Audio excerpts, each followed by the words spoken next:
Quiero que abra su Biblia conforme hablamos de este asunto de cómo obtener lo máximo de la palabra de Dios y pase a 2 de Timoteo capítulo 2, versículo 15. Me disculpo en cierta manera porque normalmente en un domingo por la mañana y la noche tomamos un pasaje de la Escritura y estudiamos ese pasaje de una manera expositiva. Pero esta es una serie muy especial, no tanto como predicación y más como un salón de clases, conforme estamos hablando de principios de estudio bíblico. Debido al tema, nos vemos forzados a tratar con algunas cosas técnicas y algunas cosas que no necesariamente están relacionadas a un texto de la Escritura, pero son tan esenciales y tan básicas que lo van a preparar a usted para estudiar todos los pasajes de la Escritura. Entonces, si me permite un poco ser el maestro en lugar del predicador el día de hoy y darle una lección de estudio bíblico, será usted bien servido y yo también. En 2 de Timoteo 2:15 tenemos simplemente un punto inicial bíblicamente que nos da el mandato para esta necesidad del estudio bíblico. Dice: procura con diligencia presentarte a Dios aprobado, como obrero que no tiene de qué avergonzarse, que usa bien la palabra de verdad. No usar bien la palabra de verdad es traer vergüenza sobre usted mismo. Cuando usted está tratando con la palabra, está tratando con la palabra del Dios vivo. Cuando usted está tratando con Dios, está tratando con alguien que es verdad y en quien no hay farsa. Dios, quien no puede mentir, ha hablado. En la Biblia Dios ha hablado. Él ha hablado de tal manera que Él es entendido. Tenemos la obligación de usar bien la verdad, de usar bien la palabra que Dios ha hablado. Nada me es más desconcertante, nada me es más molesto que el mal uso de la Escritura. De hecho, es una pasión para mí. Yo lloro en mi corazón cuando oigo la palabra de Dios siendo mal usada, mal representada. Pasajes siendo usados para enseñar cosas que no enseñan. La Escritura siendo usada para enseñar doctrina que no enseña. Representar de manera equivocada la palabra de Dios es un pecado serio del calibre de adoración inepta no bíblica. Ninguno de nosotros querría ser culpable de adorar a Dios de una manera que no es apta para Él. Dios quiere ser adorado y Él quiere ser adorado en espíritu y en verdad. Dios quiere ser adorado desde el corazón. Él quiere ser adorado por el Dios quien es Él. Él quiere ser entendido de manera correcta. Él quiere ser exaltado por sus atributos como son. Y debemos adorar al Dios verdadero como Él es, en la manera en la que Él nos ha llamado a adorar en las Escrituras. Y no debemos alterar el adorar a Dios de una manera trivial o superficial, porque entendemos la seriedad de eso. Y lo mismo debe ser verdad con cómo manejamos la Escritura, debido a que Dios ha exaltado la palabra, inclusive al nivel de su nombre, Salmo 138:2. Cómo manejamos la Escritura es de igual preocupación para nosotros. Y si no la usamos de manera precisa, debemos avergonzarnos. Hay una medida de vergüenza involucrada en usar mal las Escrituras. Ahora, usted puede decir, porque es una perspectiva bastante común, que usar la Escritura bien no es algo fácil. Hay hombres buenos que están en desacuerdo, muchos maestros bíblicos están en desacuerdo, los predicadores están en desacuerdo, los escritores están en desacuerdo. Si es tan importante que lo usemos bien y si es cuestión de vergüenza cuando no lo hacemos, ¿por qué es que hay tanto desacuerdo? Bueno, hay varias razones para eso. Una es debido al estudio inadecuado, preparación inadecuada. Otra es debido a presuposiciones. Algunas personas ya están llenas de puntos de vista a los cuales conforman la Escritura en lugar de dejar que la Escritura hable por sí misma. Otra es un fracaso al no enfrentar asuntos en la vida de uno que abren o limpian el camino para el entendimiento de la Escritura, haciendo a un lado el pecado y otras cosas que nublan la mente. Creo que otra razón por la que hay diferencia en interpretaciones en la Escritura es porque algunas personas deciden que van a seguir a ciertos héroes. Siguen ciertas tradiciones, ciertos héroes teológicos, ciertos escritores, y se alinean con ellos y tienden a imponer eso en diferentes textos de la Escritura porque están enamorados de cierto escritor o de cierto periodo del tiempo, inclusive uno contemporáneo. Hay varias razones por las que hay diferencias. Hay diferencias que hay, y entendemos esto en asuntos de la Escritura que en cierta manera son periféricos, que no son tratados de manera extensiva en la Escritura o de manera clara en la Escritura. Hay algunos asuntos en la Escritura en los que simplemente no tenemos mucha información y tenemos que tomar lo que tenemos y hacer lo mejor que podemos con ello. Pero después de haber dicho todo eso, le recuerdo que hay una corriente principal de verdad en el centro mismo de la palabra de Dios, en el centro de la historia cristiana, que no se desvía, que es inalterable, y seguimos esa gran tradición. Queremos interpretar la palabra de Dios como siempre ha sido interpretada por intérpretes fieles, piadosos. Y la gran verdad de la fe cristiana es que siempre ha habido un entendimiento verdadero de la Escritura en toda la historia de la Iglesia, inclusive en toda la historia de Israel. Durante el tiempo del viaje de Israel y el pecado y el desvío y la apostasía, siempre hubieron esos judíos que fueron fieles a la verdad de la Escritura, que la entendieron de manera correcta. Y siempre hubieron profetas que se pusieron de pie y dieron la interpretación correcta, y sacerdotes que se movieron por esa interpretación correcta para traer al pueblo de Dios. Queremos estar en línea con eso, esa corriente principal de verdad, ese entendimiento verdadero de la Escritura cuando estudiamos la palabra de Dios, entendiendo que hay algunas cosas que son demasiado misteriosas para que nosotros las entendamos, porque son sobrenaturales por naturaleza. Esto es, que son imposibles para nosotros con el tipo de mente que tenemos de entender. Hay algunas cosas para las que poca información es dada y por lo tanto realmente no podemos entender una interpretación exacta. Pero cuando hablamos del enfoque principal y el desarrollo principal de la Escritura, el panorama de la Escritura que puede ser entendido en general, la palabra de Dios puede ser tomada tal como está y entendida por nosotros como creyentes. Ahora, para hacer eso, para obtener lo máximo de la palabra de Dios, para entender realmente lo que Dios quiso decir por lo que dijo, tenemos que cerrar algunos espacios. Y quiero hablar de eso esta mañana. Quiero hablar de la manera en la que hacemos eso en el estudio de la Escritura. Ya hablamos de leer la Biblia y ahí es donde usted tiene que comenzar a leer para que usted se familiarice con el texto de la Escritura. Le prometo una cosa, usted nunca va a saber lo que la Biblia dice a menos de que la lea.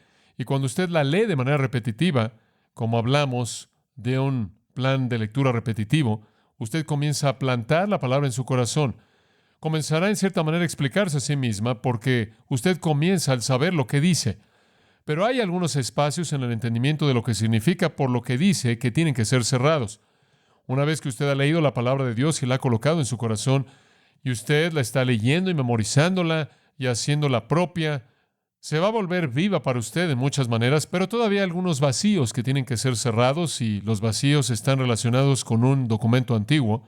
Estamos tratando con un documento antiguo. Este libro es un libro muy antiguo. Se remonta al periodo patriarcal, el tiempo de Moisés, cuando él está escribiendo de Abraham, Isaac, Jacob y José. Se remonta hasta el tiempo de Job, el cual pudo haber sido escrito inclusive antes de Génesis, Éxodo, Levítico, Números y Deuteronomio, lo cual llamamos Pentateuco. Es un documento muy antiguo, escrito a lo largo de un periodo de 1500 años por más de 40 escritores. Ahí en ese lugar maravilloso llamado Israel, tanto Antiguo como Nuevo Testamento vienen de ahí, pero es antiguo. Fue terminado, como usted obviamente sabe, en el primer siglo después de Cristo. Eso fue hace 2000 años atrás, y entonces tenemos un documento muy antiguo. Eso crea algunos espacios para nosotros. Si vamos a entender la Biblia, tenemos que cerrar esos espacios. Espacio número 1 es un espacio de idioma. La Biblia no fue escrita en inglés, la Biblia fue escrita en el Antiguo Testamento en hebreo y algunos pasajes en arameo, lo cual fue más, en cierta manera, del idioma común y corriente de la calle, inclusive hablado durante el tiempo de Jesús entre los judíos. Pero de manera predominante, claro, la mayoría fue escrita en hebreo y unos cuantos pasajes en arameo.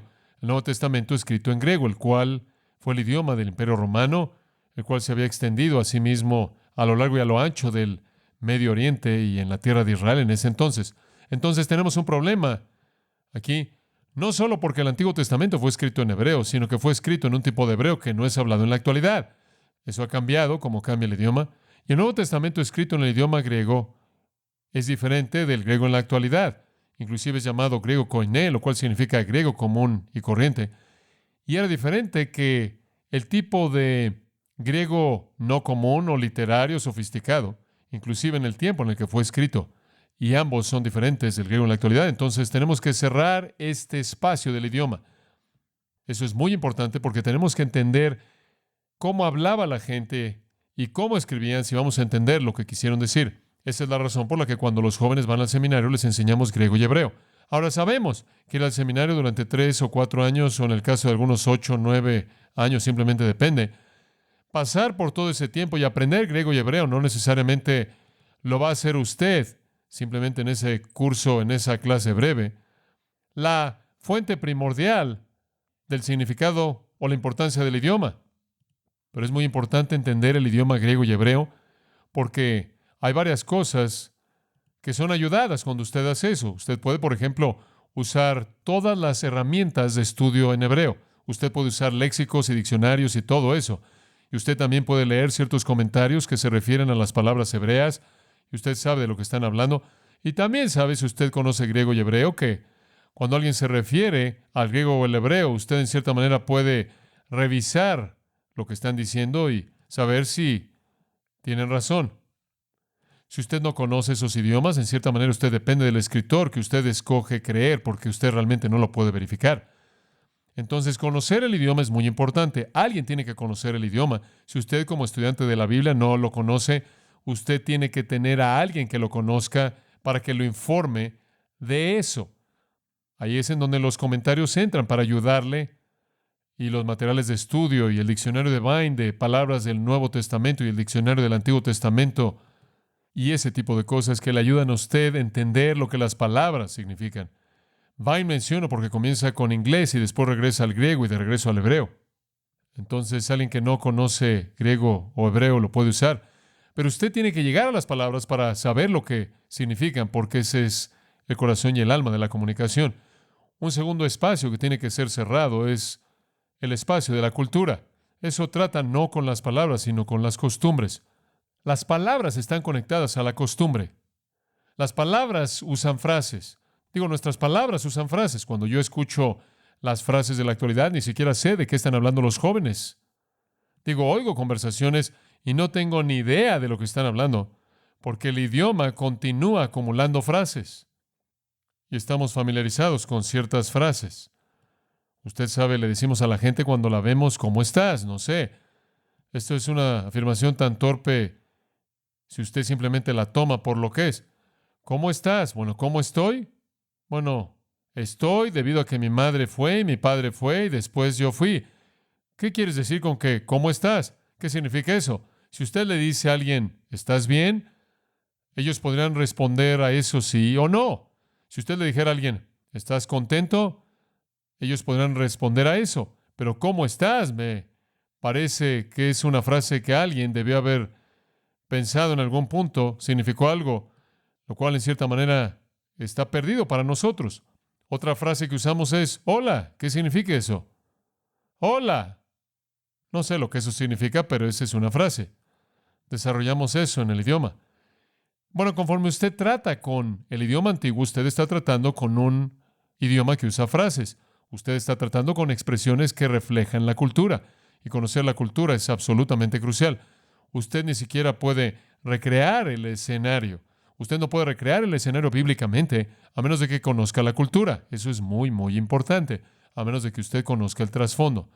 Entender muchas cosas de la cultura judía, cultura griega, muy, muy importante en interpretar la Escritura. La cultura de las religiones de misterio, la cultura de los fariseos, la cultura de los saduceos, los romanos, la situación entera ahí, la cultura en torno a Israel, el politeísmo refiriéndose a los muchos dioses paganos, la cultura de la adoración a Baal, todas esas cosas que rodea la información bíblica es parte de entender el marco en el que el idioma existe y en el que las historias son contadas. En tercer lugar, el espacio geográfico, el espacio de la geografía. Es muy importante entender algo de eso. No es tan importante como los otros, pero es importante hasta cierto punto poder identificar el escenario mismo, el escenario en sí que está desarrollándose. Por ejemplo, Jesús está diciendo, miren los campos porque están blancos para la cosecha. Bueno, ¿qué está pasando ahí? ¿Qué quiere decir con eso? Bueno, hay una escena maravillosa ahí conforme el grano ha alcanzado cierto nivel en ese tiempo del año, en esa parte del mundo.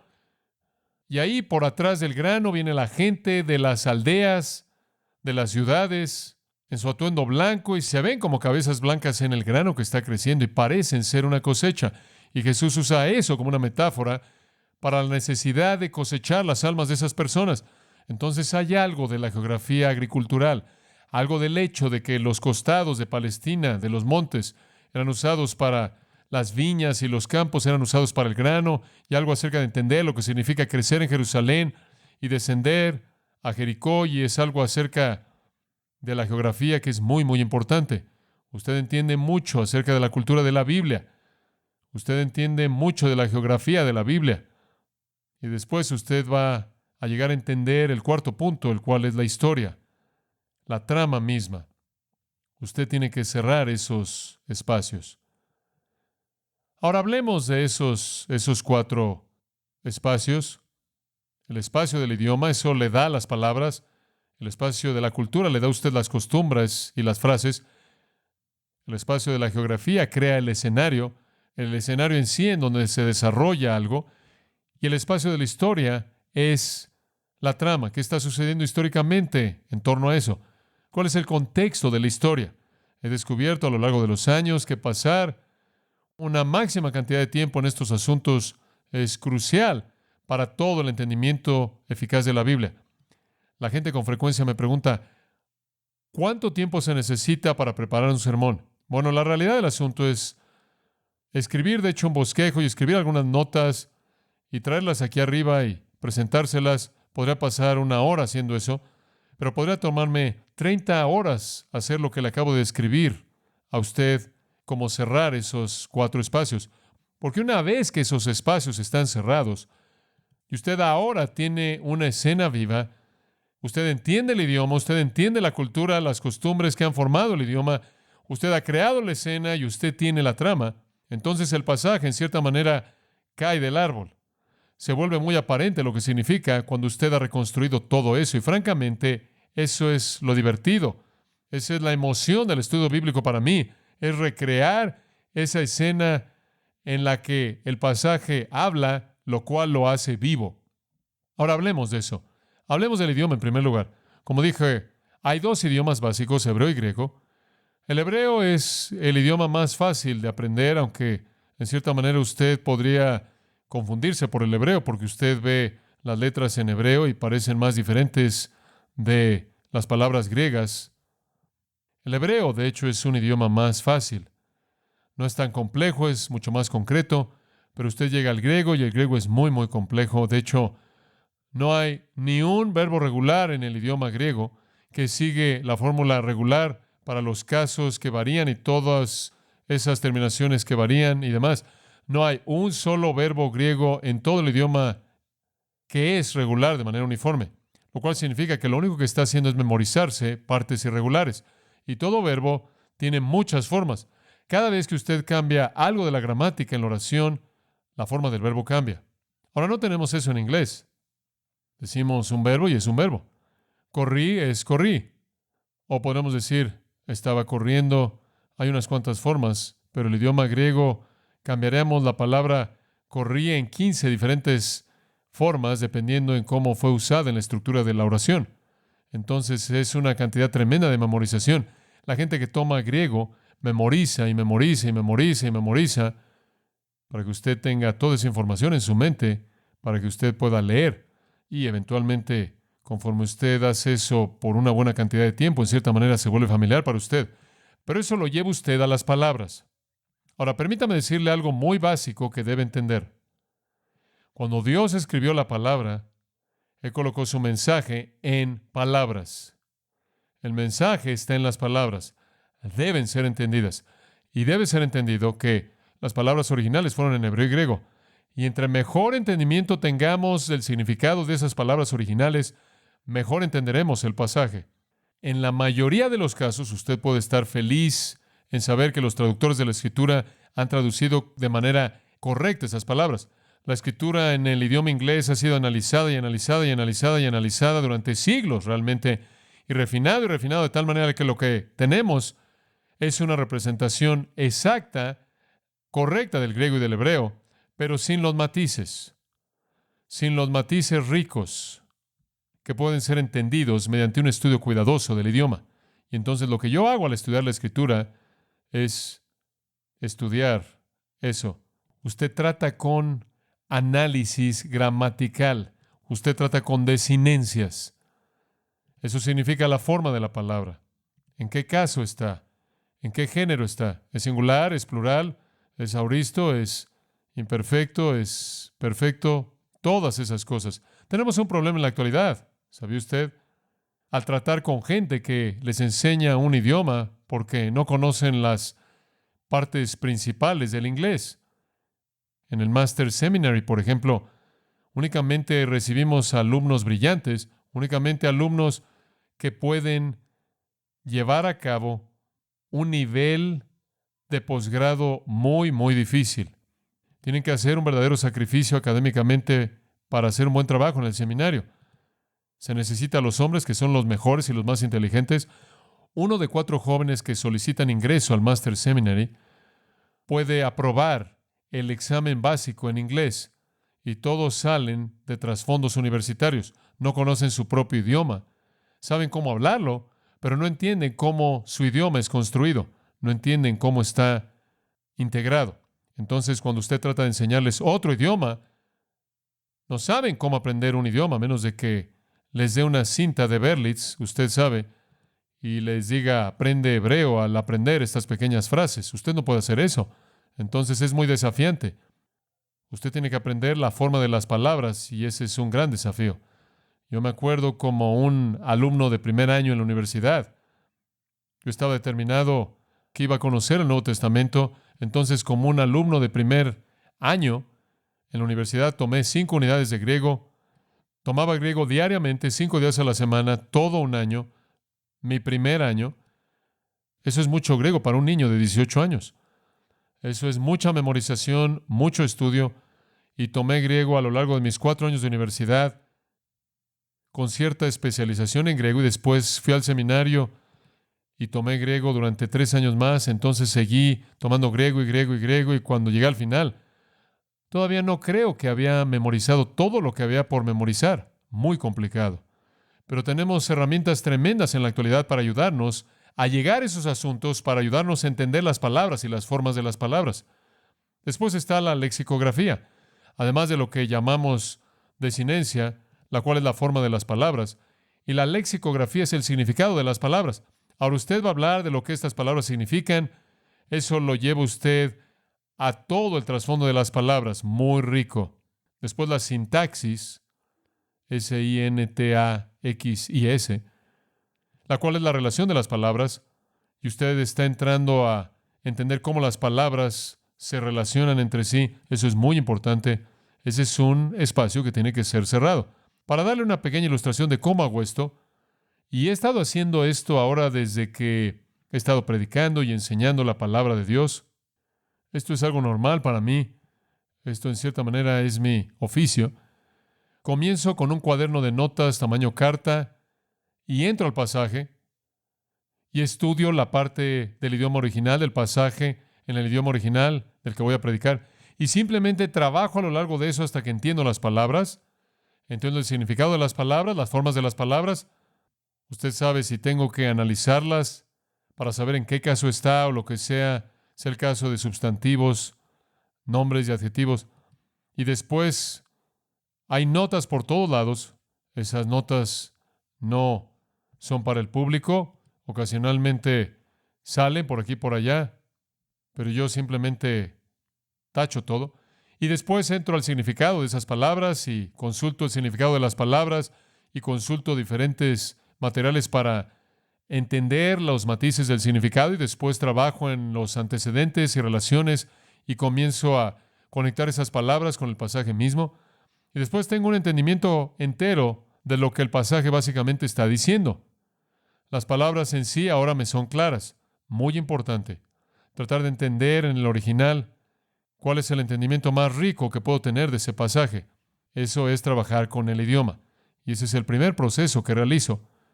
Comienzo con el idioma original para que pueda entender eso. Ahora, no todos, claro, van a poder hacer eso porque no conocen el idioma, pero miren, hay tanto material allá afuera para ayudarle, tantas cosas buenas que le van a ayudar a entender lo mejor y lo más rico del idioma. Si alguna vez hubo un tiempo, y debo decirles esto, si alguna vez hubo un tiempo en la historia de la iglesia cuando la gente laica tuvo la capacidad de ser un buen estudiante de la Biblia, es la actualidad, es el día de hoy, debido al volumen del material, debido al mero volumen de material que usted tiene. Si usted no es un buen estudiante de la Biblia, es porque usted no le importa lo suficiente hacerlo, o es porque está comprando las cosas equivocadas. Y para todo el buen material que está allá afuera disponible, para todo buen recurso que está disponible allá afuera, probablemente hay 5 malos. Entonces usted tiene que tener una mente que discierne y tener algo de ayuda en tomar esas decisiones. Pero nunca ha habido un tiempo cuando tuvimos más oportunidad para ser buenos estudiantes de la Escritura, porque nunca han habido más herramientas. En algún punto a lo largo del proceso, mientras que usted está leyendo todos estos buenos libros, escritos por buenas personas cristianas que son útiles para usted, comienza un proceso en donde usted de hecho está estudiando la Biblia y echa mano de algunas herramientas para hacer eso y vuélvase más primario en su estudio bíblico. Bueno, vayamos al segundo punto. Cerrando ese espacio cultural. Lo que quiero decir por cultura es ideologías actuales, pensamiento actual. ¿Cómo pensaban? ¿Cómo pensaban los judíos? ¿Cómo pensaban los griegos? Cuando Pablo le está escribiendo a los Corintios, en 1 Corintios en el capítulo 11, él comienza a hablar de las mujeres con cabello largo. ¿Qué está pasando ahí? ¿Qué está pasando con eso? Bueno, usted lo tiene que entender. Y encontré algo de esta información en un pequeño libro maravilloso de Bantam hace años atrás, llamado La vida diaria en la Roma antigua, por Jerónimo Carcopino, un libro secular. Él es un historiador que relató la historia del Imperio Romano alrededor del tiempo del Nuevo Testamento. Y él tiene toda una sección del movimiento de liberación de mujeres de esa época que se había enfocado en la ciudad de Corinto. Las mujeres estaban corriendo por todos lados con el pecho descubierto, con lanzas en sus manos, cazando cerdos y subiéndose a estacas tratando de obtener derechos iguales a los de los hombres. Y Carcopino se mete en todo esto y muestra cómo ese fue todo el trasfondo. Y una de las cosas que estas mujeres hacían al demandar en cierta manera esta liberación, era raparse la cabeza. Con ese tipo de trasfondo, con ese entendimiento de ese tipo de cultura llevándose a cabo, cuando Pablo habla de que el cabello de una mujer es su gloria, usted entiende algo de eso. Hay varios problemas que han sido presentados en el Evangelio de Juan, capítulo 1, versículo 1. El verbo, donde dice en el principio era el verbo era con Dios y el verbo era Dios, y todos, debido a los testigos de Jehová, si no es que por alguien más, desearíamos que ese versículo hubiera dicho, Jesús fue Dios y no discutas con esto, ¿verdad? ¿Por qué dijo el verbo era, usted sabe? Bueno, le voy a decir por qué. Porque en esa época había una filosofía que reinaba. Había una palabra famosa, logos, esa es la palabra griega para palabra traducida ahí. Y existía la creencia de que el logos era la energía que flotaba sobrenatural divina que creó todo. Y lo que Juan está diciendo es, ¿saben ustedes que esa energía que está flotando, divina, sobrenatural, que crea todo, eso es Cristo? Y él meramente está capturando el pensamiento del momento en términos de la filosofía o religión de esas personas y trayéndola a la palabra de Dios. Usted tiene la misma cosa en Colosenses capítulo 2, en donde él está tratando con un tipo de mentalidad prenóstica, esas personas que tenían una especie de conocimiento secreto y estaban involucrados con ángeles, pensaban y creían en estas emanaciones que descendían de Dios al hombre y estaban concentrados en este tipo de asuntos misteriosos, raros y conducta ascética. Y él está respondiendo eso en Colosenses capítulo 2. Está dirigido a ese tipo de pensamiento griego de la época. Usted tiene una situación semejante en Juan capítulo 8. Esto está en todos lados en la Biblia, simplemente viene a la mente. Jesús se pone de pie y dice, yo soy la luz del mundo, el que me sigue a mí nunca andará en tinieblas, sino que tendrá la luz de vida. Y usted dice, bueno, eso es maravilloso. Entiendo eso. Jesús es la luz, es un mundo oscuro, Él trae luz. Pero cuando usted piensa en eso, y cuando yo pensé en eso, cuando estudié por primera vez el Evangelio de Juan, me pregunté, bueno, ¿Por qué no nada más se pone de pie y dice, yo soy la luz del mundo? ¿Por qué él diría eso? Digo, ¿cuál es el contexto para eso? Después usted comienza a estudiar ese pasaje en Juan 8 y usted descubre que él lo dijo en el patio de las mujeres, el cual es el patio exterior del templo. Y en el patio de las mujeres también habían pequeños receptáculos para la gente, para que ahí entregara su dinero. Simplemente entraban y hombres y mujeres entraban ahí y daban su dinero. Los hombres podían entrar a la siguiente parte, en cierta manera, la parte interior del patio. Las mujeres se quedaban afuera ahí. Pero el patio de las mujeres era en donde él estaba hablando y él entra al patio de las mujeres. También encontramos, dice en el texto, que fue el día después de la fiesta. ¿Qué fiesta? La fiesta de las luces. ¿Qué es la fiesta de las luces? La fiesta de las luces conmemoraba a Dios guiando a los hijos de Israel usando fuego de noche y usando una nube de día. Así es como Él los guió en el desierto. Ellos celebraron eso con la fiesta de las luces durante 8 días. ¿Cómo la celebraban? ¿Sabe usted lo que es una minora? Un candelero de 7 brazos. Colocaban una minora masiva, enorme, en medio del patio que no tenía techo claro.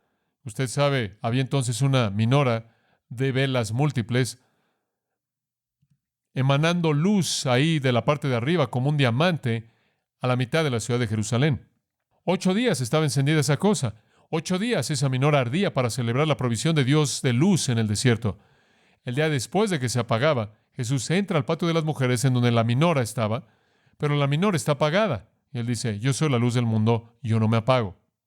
Y de pronto hay un contexto que da un significado totalmente diferente a eso y cautivó los corazones de la gente. Eso es lidiar, eso es tratar con la cultura, entender los trasfondos. Y eso es parte de lo que usted hace como un estudiante de la Escritura. Necesita tener algunos recursos, algunos libros, algunos comentarios, algunos diccionarios bíblicos, lo que sea. Usted los puede encontrar en la librería. No tenemos la librería ahí para producir dinero. Hemos probado eso año tras año tras año. Tenemos esa librería para proveerle recursos a usted. Entonces, eso es importante con respecto a la cultura. Ahora, la geografía es igual de importante. Una de las cosas maravillosas que usted como cristiano puede hacer, si usted tiene la oportunidad, es ir a caminar por la tierra de Israel solo. Va a hacer que la Biblia cobre vida para usted en muchas, muchas maneras. Lo único que tiene que hacer es estar en una tormenta en el mar de Galilea y usted entenderá por qué los discípulos tenían miedo, especialmente si usted está en un pequeño bote. Usted entiende la topografía, la geografía de la tierra, usted entiende la relación de aldeas y villas y ciudades. Usted entiende cómo las batallas eran peleadas y por qué eran peleadas en ciertos valles y en la parte de arriba de ciertos montes. Y usted está de pie ahí y usted ve todo ese escenario frente a usted. Usted entiende por qué Dios ha escogido Megiddo para que sea el lugar de la batalla del Armagedón, el conflicto final de las épocas. Napoleón dijo, es el campo de batalla más grande sobre la faz de la tierra. Si usted está ahí y usted está de pie ahí y ve hacia abajo en el monte y ve todo ese lugar, usted puede entender por qué ese habría sido en toda la historia antigua uno de los grandes campos de batalla del mundo. Entender la geografía es muy importante. Si usted entiende, por ejemplo, algo de la geografía de Jerusalén, esa ciudad en la parte de arriba de una planicie, usted entiende que, por ejemplo, usted está leyendo de la muerte de Jesucristo y cómo Él se fue esa noche después de su traición y Él, recuerde usted Judas, recuerde usted, se fue en la última cena, fue para traicionarlo, Jesús se fue, cruzó el valle de Cedrón, subió al monte de los olivos. Es significativo porque en ese entonces los corderos de la Pascua estaban siendo matados por miles y estaban siendo matados en la parte de atrás del monte del templo. Su sangre corría por la pendiente de atrás del monte del templo, el cual está en el lado oeste de Jerusalén, llegando al valle de Cedrón. El torrente de Cedrón o el río de Cedrón pasa por ahí. Hay una pendiente que llega hasta el torrente. Usted cruza el torrente y hay una pendiente que vuelve a subir al monte de los olivos. Del otro lado del pequeño monte está la ciudad de Betania. Al sur está Belén. Jesús pasó por la parte de atrás de ese monte y tuvo que cruzar el Cedrón. En ese tiempo del año, en la temporada de la Pascua, el Cedrón está todavía lleno de agua. Es un arroyo que está seco en el verano, pero todavía tiene agua. Y esa agua está roja debido a los miles de corderos que habían sido matados, y su sangre está descendiendo por la parte de atrás del templo y llena ese pequeño arroyo. Ahí está Jesús cruzando el símbolo de su propio sacrificio como el Cordero de Dios. Ese tipo de cosas son muy vívidas y hacen que la palabra de Dios sea viva. Cuando usted habla del infierno, por ejemplo, en la Biblia, y los judíos entendían el infierno como un lugar de tormento terrible, un lugar de crujir de dientes y lloro, un lugar de oscuridad, un lugar de dolor, un lugar de una conciencia que está acusando de manera total, sin alivio alguno, en absoluto, nunca. Es un lugar horrible. La manera en la que lo describieron fue que usaron la palabra Gehenna. ¿Qué era esa palabra? Gehenna era el nombre del basurero de la ciudad en el valle de Hinnom, simplemente al sur del valle de Cedrón. Tomaban toda la basura de la ciudad y la aventaban ahí, y tenían un fuego perpetuo que estaba encendido todo el tiempo. Claro, la basura era basura en esos días, y habían gusanos y todo eso, y esa es la razón por la que la Biblia habla de que el gusano nunca muere, porque siempre había basura siendo arrojada al Gehenna, de tal manera que siempre habían gusanos comiéndosela, y el fuego y el horror de eso, y el humo y el olor y todo eso, y ese era el retrato del infierno para ellos. Si usted pudiera estar de pie en alguno de los montes en Jerusalén y ver hacia abajo el valle de Hinnom, estaría muy consciente de que el infierno estaba allá abajo en un lugar de identidad terrible, aterradora. Entonces, entender algo de esa geografía es muy importante. Si usted entiende algo de la geografía, inclusive al norte de Galilea, usted entiende gran parte de la riqueza de las historias bíblicas. Usted tiene que cerrar ese espacio en algunos diccionarios y atlas bíblicos. Yo tengo diccionarios y atlas bíblicos ahí en mi escritorio todo el tiempo para sacarlos, para revisar la topografía y relaciones. Y al escribir la Biblia de estudio, estaba ahí con mi pequeña regla, usted sabe, viendo las cosas a escala, midiendo la distancia de una aldea a la siguiente. Y a lo largo del Antiguo Testamento, Él fue de ahí a allá y Él fue de ahí a allá. Y entonces usted está pensando, muy bien, esto está así de lejos y así de lejos y así de lejos. Y conforme comienza usted a trabajar en todo eso, la historia entera y entendimiento de la Escritura se vuelve maravillosamente rica y viva. Bueno, después usted tiene el cuarto espacio, usted tiene el espacio del idioma, usted tiene el espacio de la cultura y usted tiene el espacio de la geografía. Después usted tiene el espacio de la historia. Y el espacio de la historia es la trama. La escritura tiene una trama. ¿Sabe una cosa? A veces me acuerdo de mi abuela. Cuando yo era un pequeño niño, tenían una pequeña caja de plástico con versículos bíblicos en ella. ¿Alguna vez ha visto esas cosas? Simplemente era una pequeña cosa de plástico y tenía pequeñas tarjetas con versículos en ellas. Y siempre me impactó que podían colocarlas en cualquier orden, pero no tenían contexto. Usted podía mezclarlas como si fueran cartas y meterlas en el orden que usted quisiera. Y supongo que usted podría terminar con lo que fuera. Usted podía sacar una que dijera, usted sabe, Judas salió y se ahorcó. Y la siguiente decía, sal y haz lo mismo, y lo que haces, hazlo rápidamente. Usted sabe. Entonces, usted podía simplemente organizarlas como usted quería. Usted, en cierta manera, podía tener su Biblia en cualquier orden. La Biblia no fue escrita así. Hay una verdadera trama, hay una verdadera historia que se está desarrollando y todo está en un contexto y en un marco de referencia. No es un montón de versículos que pueden encajar en cualquier orden. Hay una historia y un trasfondo. Usted nunca entenderá, por ejemplo, por qué Pilato azotó a Jesús y trató de hacer que los judíos lo soltaran. ¿Por qué peleó tan duro por hacer eso? ¿Por qué él salió y dijo, usted sabe, lavó sus manos y todo lo que pasó y lo halló inocente y todo eso? Sin embargo, crucificó a Cristo, a menos de que usted entienda que Pilato ya estaba hasta el cuello en problemas serios con el Imperio Romano, por lo menos debido a 3 errores serios que él había cometido mientras que él había sido gobernador en Palestina. El César romano quería la pax romana, él quería paz romana, y todo lo que Pilato seguía haciendo era agitar a estos judíos hostiles y haciéndolos llegar a un punto de explosión y haciendo que se enojaran con Roma, y estaba en aguas profundas, profundas. Y los judíos finalmente jalaron el gatillo y le dijeron: si no lo crucificas, vamos a decirle a César. Fin de la discusión. Si usted entiende el trasfondo, usted entiende por qué eso sucedió como sucedió. Muy, muy importante. Cuando yo estaba estudiando 1 Corintios 12 al 14, estaba tratando de entender lo que los corintios estaban haciendo en el lugar de usar de manera genuina las lenguas y el uso verdadero de los dones espirituales. Obviamente no estaban haciendo lo correcto. Alguien estaba poniéndose de pie, pretendiendo tener un don del Espíritu Santo y maldiciendo a Jesucristo. Ahora sí, de raro era eso. Consulté en la biblioteca años atrás para tratar de encontrar algunas fuentes de material acerca de las religiones de Grecia en el mundo antiguo. Y me encontré con un libro fascinante titulado Las religiones de misterio, escrito por un hombre llamado Angus, A-N-G-U-S, y publicado, nunca olvidaré inclusive la casa de publicaciones, Dover Press en Inglaterra. Este era un libro grueso, el cual desde un punto de vista secular daba la historia de las religiones de misterio en el tiempo del Nuevo Testamento.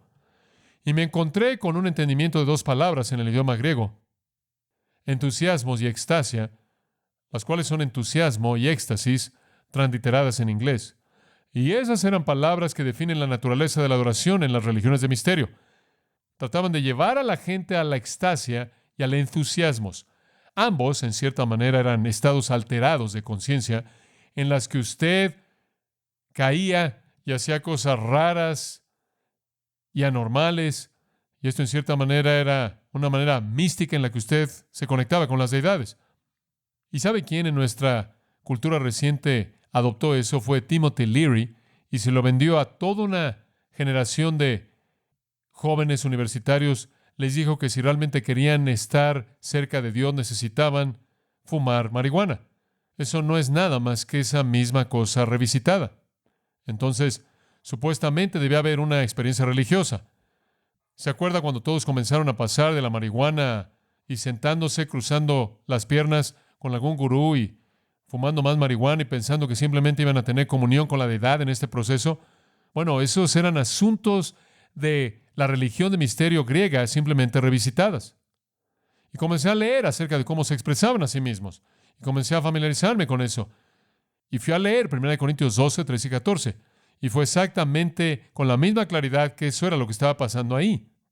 Habían adoptado el formato de la religión de misterio y lo habían metido a la iglesia y lo habían santificado y lo habían llamado la obra del Espíritu Santo. Y eso es lo que Pablo tuvo que corregir. Ese tipo de trasfondos históricamente crean la trama en la que la historia es contada. Muy, muy importante. Ahora, algunas personas dicen: bueno, yo no leo ningún libro, solo voy a la Biblia. Ha habido gente que me ha dicho eso. Ha habido predicadores que me han dicho eso. No creo en estudiar libros, yo únicamente leo la Biblia. ¿En serio? Bueno, quizás a usted le gustaría decirnos todo lo que usted conoce acerca de Shur, Moab, Maher Shalal, Asbaz, Calno, Carquemis y Migmas, simplemente de memoria. No creo. Esa es una especie de egoísmo velado.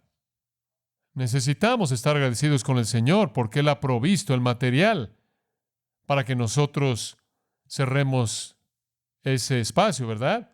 Necesita algunos comentarios buenos, un diccionario bíblico.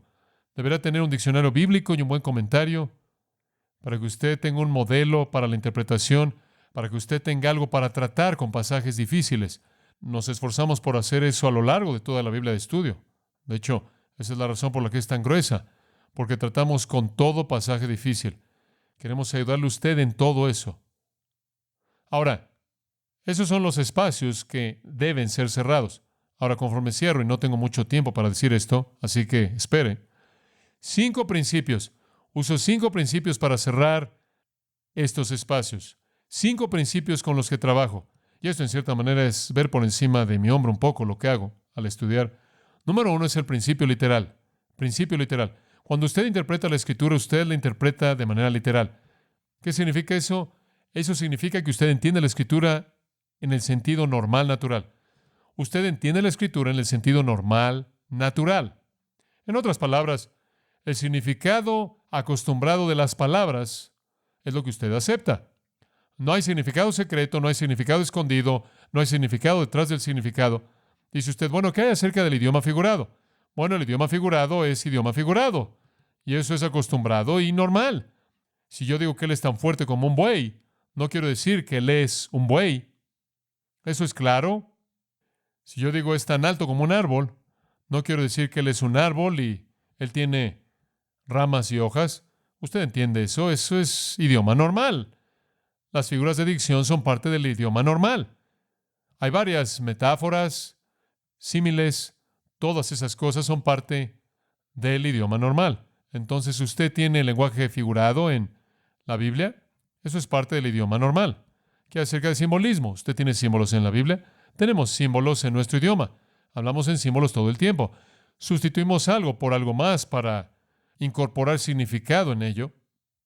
Decimos, por ejemplo, te voy a decir, vi a ese hombre que iba por la calle en un cohete. ¿Qué queremos decir con eso? No queremos decir que iba ahí en un cohete literal. Queremos decir que él probablemente tenía un auto de 8 cilindros, se iba muy rápido. Pero el cohete se vuelve el símbolo para eso y eso es idioma normal. Tenemos que tener esa flexibilidad en el idioma. Usted no necesita entrar en pánico cuando usted ve un símbolo. Meramente ver el contexto y el símbolo se abre. Dice usted, ¿qué hay acerca del libro de Apocalipsis? Bueno, usted tiene algunos símbolos en Apocalipsis que son excepcionales, pero usted también los tiene, escuche esto, en Zacarías, Ezequiel, Isaías, Daniel primordialmente y Apocalipsis.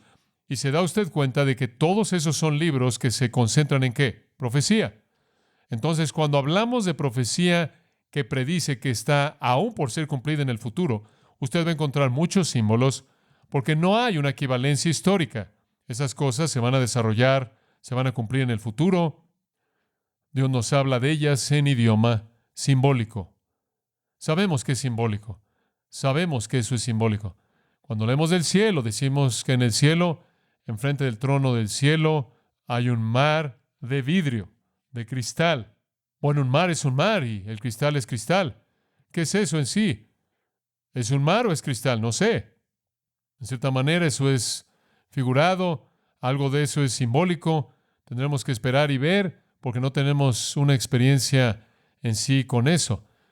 Gran parte de la literatura profética incluye símbolos. Cuando usted lee en el libro de Apocalipsis que una bestia se levanta del mar, definirá algo acerca de esa bestia. ¿Quién es? La bestia representa poder feroz y de ahí él sale. Y le dice a usted que tiene 7 cuernos y tiene ciertas cabezas y define qué son.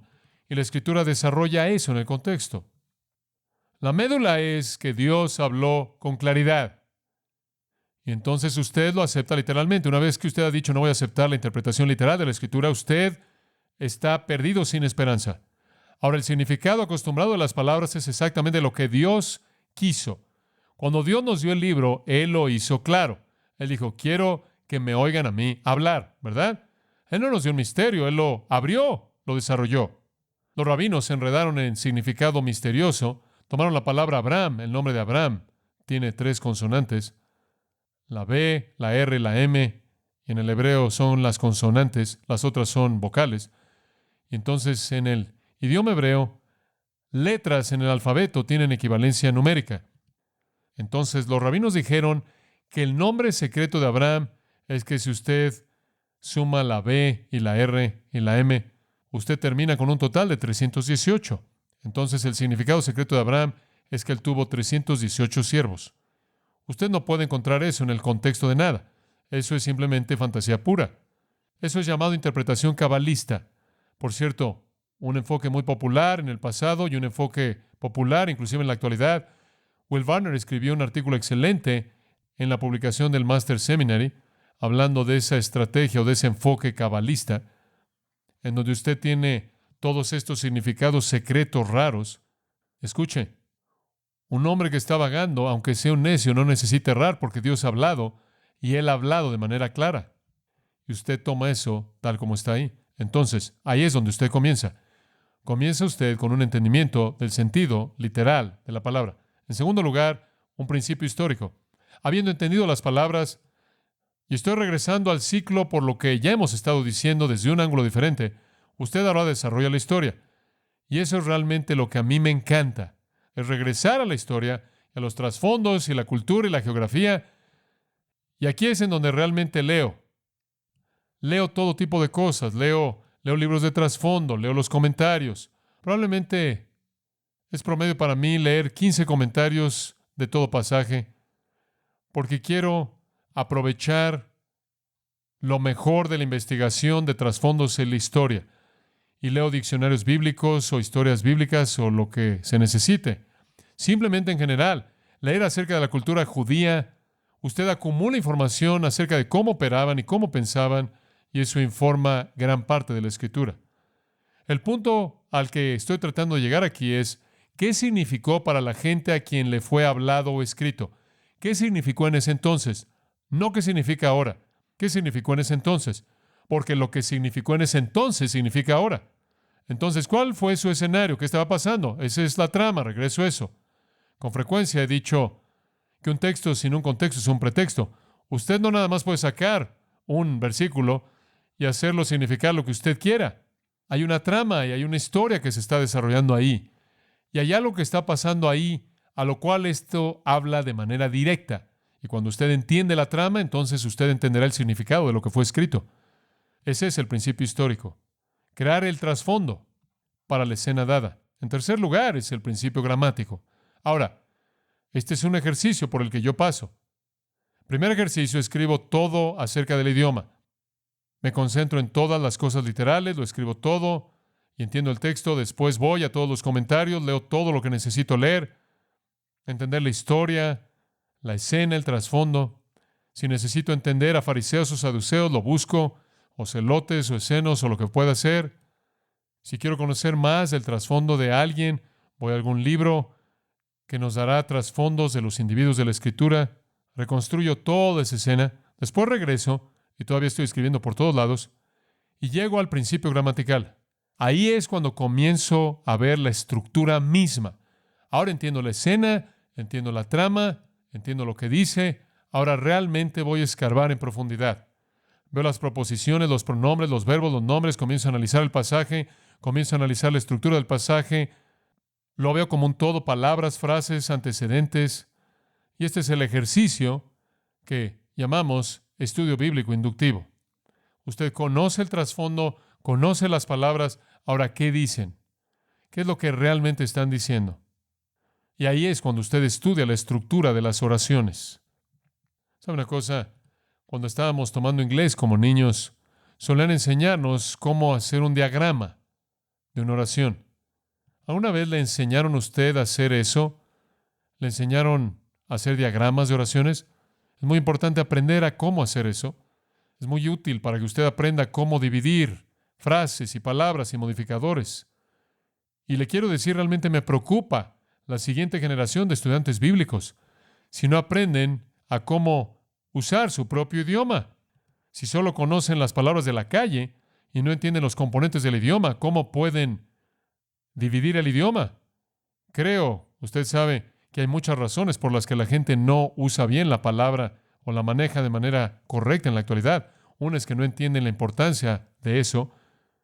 Simplemente piensan que deben ponerse de pie ahí hasta que tengan algún sentimiento o un impulso o esperar hasta que Dios, entre comillas, les diga lo que significa. Pero otro problema es que no entienden la estructura del idioma.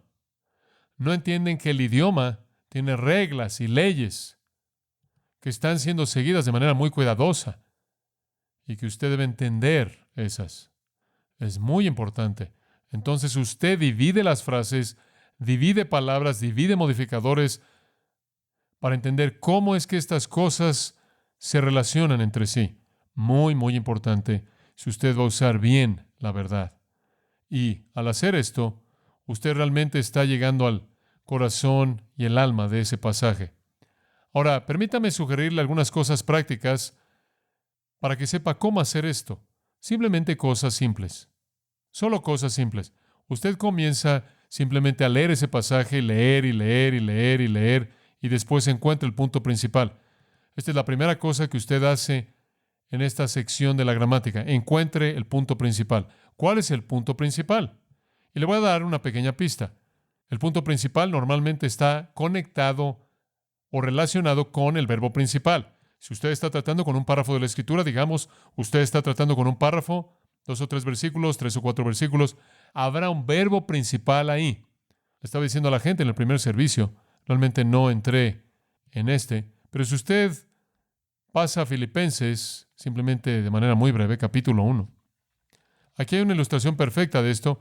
Usted está leyendo en Filipenses 1:18 y usted podría encontrar estas en toda página, en todo pasaje, pero aquí hay uno. Él dice, ¿qué pues? Versículo 18, que no obstante, de todas maneras, o por pretexto o por verdad, Cristo es anunciado. Y en esto me gozo y me gozaré aún. Ahora, la idea principal aquí es que Pablo está ¿qué? ¿Él está qué? Está regocijándose. Él está regocijándose. Esa es la idea principal. Entonces estamos leyendo, comenzamos a leer en el versículo 12, en donde vemos ahí en el texto que comienza un párrafo, y el párrafo sigue hasta el versículo 26, como lo han presentado. Usted comienza en el versículo 12 y le está hablando de cómo sus circunstancias han resultado para el progreso mayor del Evangelio. ¿Cuáles son sus circunstancias? Bueno, si usted estudia el trasfondo de Filipenses, ¿dónde está él? Él está en la cárcel. Versículo 13, mi encarcelamiento. Él dice, debido a que estoy en la cárcel, toda la guardia pretoria está oyendo el Evangelio. Y debido a que estoy en la cárcel, otros están teniendo más valentía, versículo 14, para hablar la palabra de Dios sin temor. Está haciendo que otros cristianos sean más valientes. Y debido a que estoy en la cárcel, algunos están predicando a Cristo por envidia y contienda. ¿Puede usted creer eso? Hay algunos predicadores que están tan molestos por la gran sombra de Pablo que no quieren estar bajo la sombra de Pablo. Él era el hombre. Ellos ven a Pablo en la cárcel y entonces comienzan, motivados por la envidia y un motivo malo en su corazón, a decir que él está en la cárcel porque Dios está castigándolo y lo atacan. Y versículo 17 dice que le causan aflicción, además de su encarcelamiento, lo lastiman, lo hacen por ambición egoísta, no por motivos puros. Después en el versículo 19 él dice, porque sé que por vuestra oración y la suministración del Espíritu de Jesucristo, esto resultará en mi liberación. Me regocijo. ¿Por qué me regocijo? Bueno, véalo. El asunto principal es que él se regocijó. Le acabo de decir por qué. Uno, en el versículo, y simplemente estoy inventando esto conforme avanzo. Él se regocijó porque él sabía que sus circunstancias resultarían para el progreso del Evangelio. Dos, debido a que la guardia pretoria entera estaba oyendo la verdad de Cristo. Tres, porque otros creyentes estaban siendo más valientes, porque podían ver que inclusive al estar en la cárcel usted todavía podía predicar el Evangelio. Cuatro, porque estaba causando que otros predicadores lo atacaran, pero inclusive eso haría que el pueblo de Dios orara por él. Entonces, como puede ver, lo primordial, me regocijo, y el resto simplemente alimenta eso e informa eso. La gente a veces, usted sabe, me pregunta, ¿cuánto tiempo te tarda preparar un sermón? Bueno, la parte con la que entro aquí, con unos cuantos pedazos de papel, con cosas escritas, puedo escribir eso en 1 hora. Podría tomarme 20 horas llegar a ese punto. Como puede ver, cuando usted ha hecho el resto del proceso, el pasaje en cierta manera se cae del árbol. Cuando usted entiende lo que las palabras dicen, y usted entiende el trasfondo histórico, y usted entiende la gramática, entonces el pasaje simplemente cobra vida. Entonces comienza a leer, encuentra la idea principal, después comienza a analizar la estructura dentro del marco de esa idea principal. Lutero lo dijo de esta manera.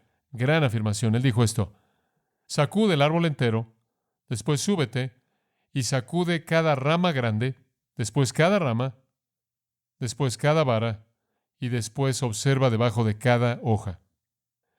Y así es, usted sabe, y usted probablemente no oye una quinta parte de lo que yo encuentro en ese proceso. Eso es lo que se necesita. Bueno, el cuarto principio. Primero fue literal, segundo histórico, tercero gramatical, tratando con la estructura del idioma. En cuarto lugar es sintético. Con eso no quiero decir falso, sino quiero decir sintetizar, resumir. ¿Qué queremos decir con eso? Digo, entiende esto. Hay 66 libros en la Biblia, 39 en el Antiguo, 27 en el Nuevo, escritos por más de 40 autores, pero realmente solo hay una fuente de toda escritura. ¿Quién es? Es Dios. Por lo tanto, no hay contradicciones en la Biblia, por lo tanto, La Biblia está en armonía perfecta consigo misma. Y cuando usted ha descubierto el significado de un pasaje dado, por ejemplo, tomemos ese pasaje de Filipenses 1 y ahora muy bien, Pablo se regocija y él se regocija por todas estas razones. ¡Wow! ¿Cómo encaja eso con el todo de la Escritura? Esa es la siguiente pregunta que usted hace. Permítame sintetizar eso. Los reformadores lo llamaron la analogía escritura, refiriéndose a que la Escritura es análoga consigo misma. Esto es, que es totalmente coherente consigo misma. Ninguna parte de la Biblia contradice ninguna otra parte de la Biblia porque hay un autor, Dios el Espíritu Santo, ha escrito todo. Entonces, en este punto comienzo a consultar referencias cruzadas y me encanta también esta parte. Simplemente lo persigo por toda la Biblia. Oh, sufriendo de manera injusta y regocijándose, ¿a dónde acudo para aprender de eso? Que es acerca de Santiago 1, ¿verdad? Tened por sumo gozo cuando os halléis en diversas pruebas. Otras veces en la vida de Pablo, él tuvo esta misma actitud y él expresó en varias ocasiones, podrá regresar a Job, podrá regresar al salmista y leer los salmos de David, en donde él se regocija en medio de aflicción tremenda. Y puedo comenzar a ver ilustraciones de todo esto por toda la palabra de Dios. Inclusive puedo escarbar en mayor profundidad, digamos en Santiago capítulo 1, y descubrir más acerca del principio de regocijarse en el sufrimiento. Puedo encontrarlo en Santiago, puedo encontrarlo en Pedro, puedo encontrarlo en la iglesia perseguida, en Apocalipsis 2 y 3. Ese es el principio de síntesis. Usted comienza a moverse por toda la Escritura. Eso es lo que las referencias cruzadas hacen para usted. Esta es la razón por la que en la Biblia de estudio incluimos ve anota aquí, ve anota aquí, ve anota aquí, ve anota allá. No sé cuántas veces y cientos de miles de referencias cruzadas hay ahí. Entonces usted puede buscarlo por todos lados hasta que su corazón esté satisfecho, siguiendo una verdad por toda la Escritura, y se vuelve tan rico y satisfactorio cuando usted hace eso. Y después el quinto y el paso final, cuando usted estudia la Escritura, es, bueno, me imagino que usted podría llamarlo el enfoque práctico. Usted tiene literal, histórico, gramatical, sintético y práctico. Y en este punto voy a confesarle algo. Realmente no creo que lo más útil al estudiar la Biblia es simplemente darle a la gente un montón de cosas prácticas que hacer. Como ahora lo que quiero que hagan es que vayan a casa la próxima vez que su marido les grite, regocíjense. Usted sabe, la próxima vez que usted se caiga con el juguete de su hijo y se rompa su tobillo, ahí en el pasillo regocíjese. La próxima vez que usted vaya al trabajo y su jefe hable mal de usted y alguien más reciba la promoción que usted merece porque usted hizo el trabajo y él recibió el crédito, regocíjese. Está bien. Eso está bien y es bueno. Y debe hacer eso. Pero lo que he aprendido a lo largo de la vida y creo que realmente funciona, realmente tiene sentido, es, escuche esto, el énfasis primordial del estudio bíblico es entender el principio. Y cuando ese principio se vuelve una convicción, entonces se manifestará en todo escenario práctico. No puedo pensar en la suficiente cantidad de escenarios prácticos para ustedes. No van a abordar toda situación de manera exacta. La vida está fluctuando todo el tiempo. Pero le voy a decir una cosa. Cuando usted entiende la Escritura lo suficientemente bien, eso se vuelve una convicción. Se aparece en toda escena práctica. Esa es la razón por la que paso mucho más tiempo y algunas veces soy criticado por ello. Bueno, tú eres todo teología. Todo es asunto bíblico. Tú no eres muy práctico.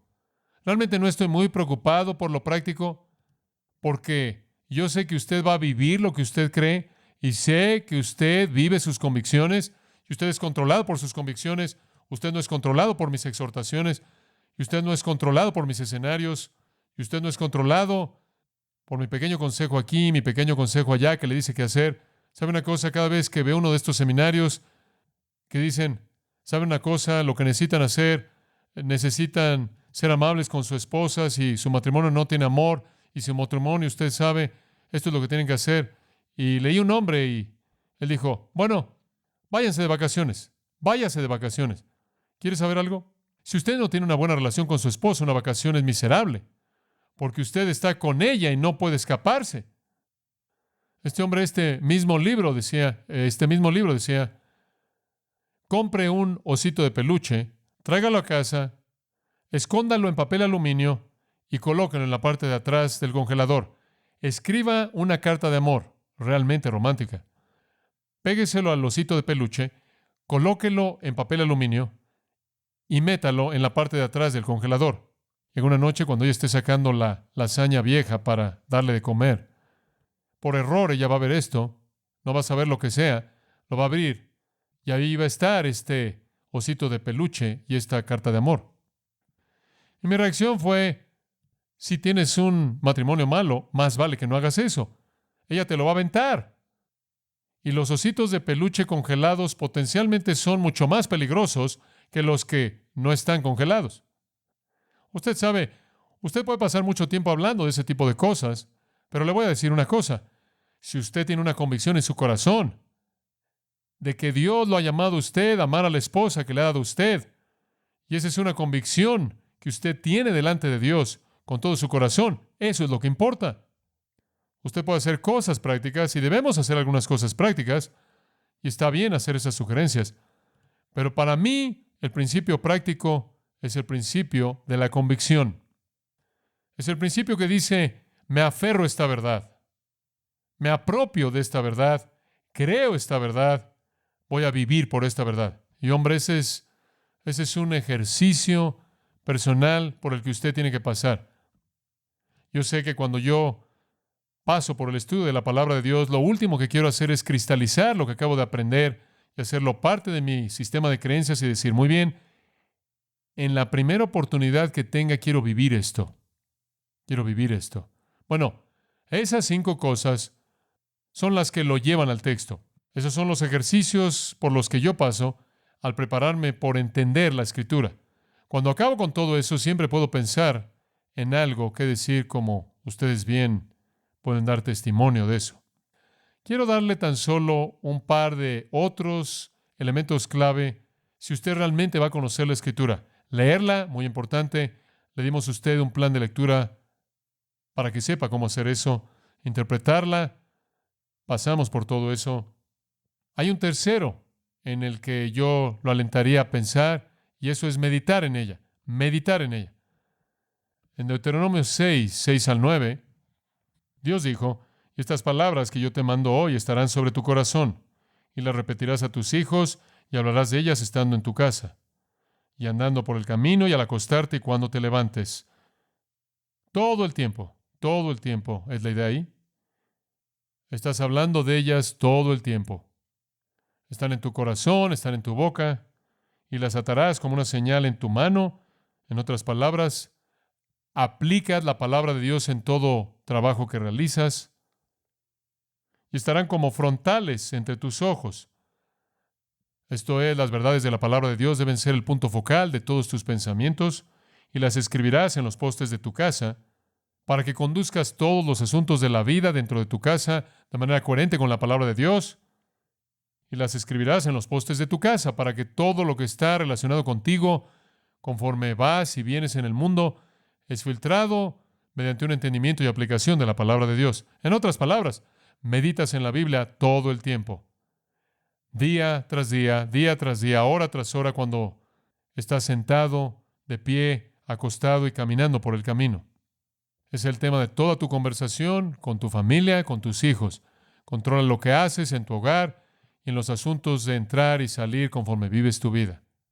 La palabra de Dios, entonces, en el pasaje en Deuteronomio 6, básicamente dijo, escribe la verdad en los postes de tu casa. En otras palabras, la palabra de Dios se convierte para ti como un espectacular, como un anuncio espectacular. Lo ves por todos lados. Tiene aplicación en tus manos, tiene aplicación en tus pensamientos, tiene aplicación en tu hogar, tiene aplicación conforme entras y sales. Es como colocar letreros grandes por toda área de tu vida, por todas las áreas de tu vida. Los anuncios espectaculares de la palabra de Dios. Usted no puede manejar por las calles en nuestra sociedad, en nuestra cultura, sin ver anuncios espectaculares promoviendo licor, promoviendo cerveza de manera predominante, promoviendo cigarros, espectaculares por todos lados, promoviendo todo tipo de cosas. Ahora vemos eso y entendemos por qué. Los jóvenes son atraídos a el alcohol y a los cigarros Ya ni siquiera pueden promover esas cosas en la televisión, pero están usando los anuncios espectaculares que están frente a los ojos de toda persona en nuestra sociedad. El Señor conoce la naturaleza humana, Él nos conoce, Él sabe que responderíamos a letreros y esa es la razón por la que la palabra de Dios nos dice que debemos tener letreros y esos letreros deben ser coherentes con lo que la palabra de Dios dice. Letreros de doctrina sana, letreros de verdad bíblica. Una vez se le preguntó a un hombre, cuando te vas a acostar de noche y tienes dificultad en dormir, ¿cuentas ovejas? Él dijo, no, escucho al pastor. ¿Sabe una cosa? Es bueno hacer eso. Es bueno irse a acostar de noche recitando algunos de los letreros que Dios ha revelado en su palabra. Meditar en la palabra de Dios es absolutamente crucial. Simplemente dejar que sature su mente, simplemente pensando en ella. Bienaventurado el hombre, Salmo 1, 1 y 2 dice, que no anduvo en consejo de malos, ni estuvo en camino de pecadores, ni en silla de escarnecedores se ha sentado, sino que en la ley de Jehová está su delicia, y en su ley medita de día y de noche. Ahora, la palabra meditar realmente tiene la idea de rumiar constantemente algo. En cierta manera, es una palabra que puede simbolizarse por una vaca que está masticando la comida. Sale por la mañana y mientras que el pasto está fresco, la vaca se come el pasto y cuando el sol sale y el pasto está caliente y el clima es caliente, la vaca sale y encuentra un lugar con sombra y simplemente continúa masticando lo que ha ingerido al principio del día. Y realmente así es la meditación. Usted lo ingiere y después comienza a meditar en ello. Lo vuelve a traer a su mente y piensa en ello, lo pondera, su propia mente trata con su propia aplicación y demás. Esa es una parte muy importante de entender la Escritura. Y si puedo añadir algo a eso, creo que algunas veces también ayuda a dialogar de esto. No creo que la meditación por sí sola nos lleva al pensamiento profundo de la Escritura. Creo que lo que realmente estimula la meditación, si usted tiene una conversación con alguien de eso. Esa es la razón por la que creo que en Deuteronomio 6 dice, habla de esto cuando te levantes, cuando te acuestes, cuando te sientes, cuando andes por el camino. No sé cómo es usted, pero algunas de las cosas que llegan a ser claras para mí al entender la Escritura se vuelven claras para mí de manera más rápida en el diálogo que cuando estoy aislado, cuando estoy solo. Entonces simplemente incluyo esto porque creo que realmente es importante rumiar en la palabra de Dios, meditar en la palabra de Dios y discutir la palabra de Dios todo el tiempo. Y a usted le sorprenderá cómo eso le va a ayudar a usted a apropiarse de ella, a hacerla suya y entender sus aplicaciones maravillosas para su vida. Después, otro principio que le quiero dar, y no voy a desarrollar esto porque este es otro tema en sí solo. Si usted realmente quiere conocer la Biblia, léala, interprétela, medite en ella, y en cuarto lugar, y quizás lo que es más importante, enséñela. Hay un principio simple que realmente es verdad. Lo que usted da, se queda. La mejor manera de aprender es enseñar. La mejor manera de aprender la verdad bíblica es ser responsable por tener que transmitirla. Pablo dijo en 2 Timoteo 2:2, las cosas que de mí has oído ante muchos testigos, esto encargo a hombres fieles que sean aptos para enseñar también a otros. Si usted quiere retener la verdad, déla. Dice usted, ¿por qué es eso? ¿Por qué es eso verdad? Bueno, es verdad porque en primer lugar, para enseñarla, tiene que aprenderla. Y después, conforme usted está esforzándose porque sea claro para un estudiante, usted está esforzándose al mismo tiempo para que sea clara en su propia mente. Este podría ser uno de los secretos que no debería revelar, pero yo predico primordialmente lo que quiero, lo que me ayuda, lo que me motiva, lo que aclara las cosas para mí, lo que tiene sentido para mí, lo que hace que la palabra de Dios sea clara para mí. La gente siempre me pregunta, bueno, ¿cómo sabes? ¿Cómo sabes cómo piensa tu congregación? Bueno, no sé cómo todos piensan todos ustedes. ¿Cómo sabes cuáles son los intereses de tu congregación? ¿Y cómo conoces el pulso de tu congregación y demás en una iglesia grande como esa? Para ser honesto, algunas veces podría estar un poco resistente a decirlo, pero para ser honesto con usted, el predicador como maestro termina predicando y enseñando lo que cautiva su propio corazón. Y cuando yo tengo dificultad con hacer que algo sea claro para usted y encontrar un camino, una manera de hacer eso, es porque ha sido claro para mí y estoy transmitiéndole eso a usted.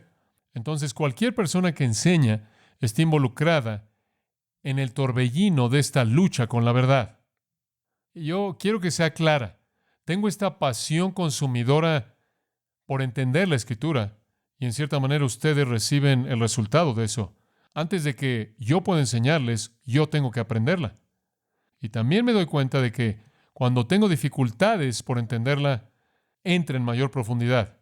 Y después cuando estoy teniendo dificultades en el púlpito, algunas veces hay más dificultades que otras ocasiones.